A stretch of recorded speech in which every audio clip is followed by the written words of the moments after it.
You know, these Azimio people, these Azimio fellas are used, and you know there's no Azimio.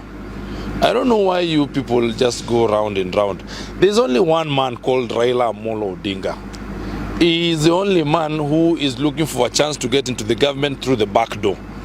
This man has not started today. This man started this in 1982, and even before then, a lot of us here who are now in this government and who are now in parliament and everywhere were not even born when this man led a coup and killed so many people. This is a man who has in his hands over 5,000 deaths that he has caused directly to the people of Kenya. And every time it looks like he has a place where he has thirst for blood. And every time he feels thirsty, he just goes to the streets and makes sure that more people are killed. This is a man who has destroyed people's property. This is a man who has, destructed people's lives completely. Children are not going to school for today, tomorrow, and the day after in Nairobi and Mombasa just because of one man, just one person.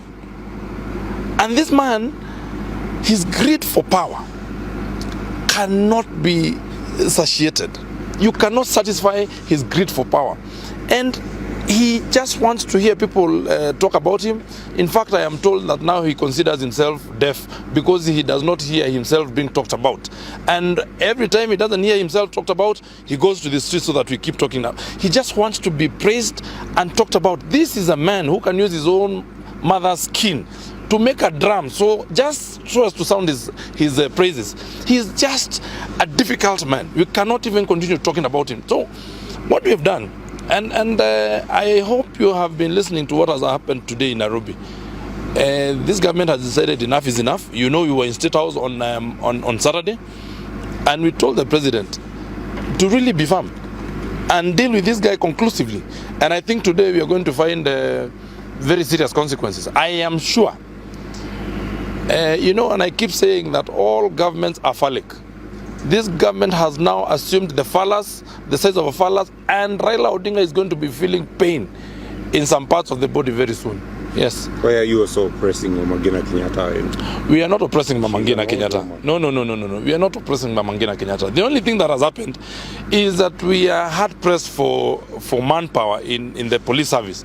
You know, we have maandamano and we needed personnel. So we have taken police officers from everyone. All police officers who are not actively engaged have been redeployed so as to go and make sure that there is people's businesses in Nairobi are guarded, people's children who are supposed to be going to school are safe, people's property, and people's lives, especially in the wake of the deaths and the goons and the crooks who are in the streets in the name of maandamano. So we need a security. So hata kama wewe uko na polisi tutachukua wako tupeleke huko kwanza tuchunge hapo. Kwa hivyo mtu asiseme ati Mama Ngina amenyang'anywa polisi, hapana. It's just some redeployment of personnel that has been done. Okay. Asante kabisa. Are we going to encounter a reinstatement of the same? It is unlikely that the police officers will be taken back there because if we realize that they don't have much work that they've been doing, and Mama Ngina is safe. But she is entitled to be guarded by police officers. She's safe. We are also entitled to guard our property, and we are also entitled to do business in this country. We are entitled to use roads on a day like today, but we can't because her and her son have decided that we shall not enjoy our liberties in this country. So when you come to equity, you must come. When you seek equity, you must do equity.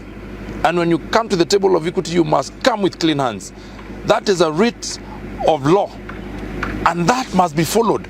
You cannot do evil and expect equity in return. No, that shall not happen. Tell your son to stop misbehaving and to stop funding maandamano, and then we shall have the conversation that your friends here are trying to have on your behalf. We will not do that, Mama Ngina.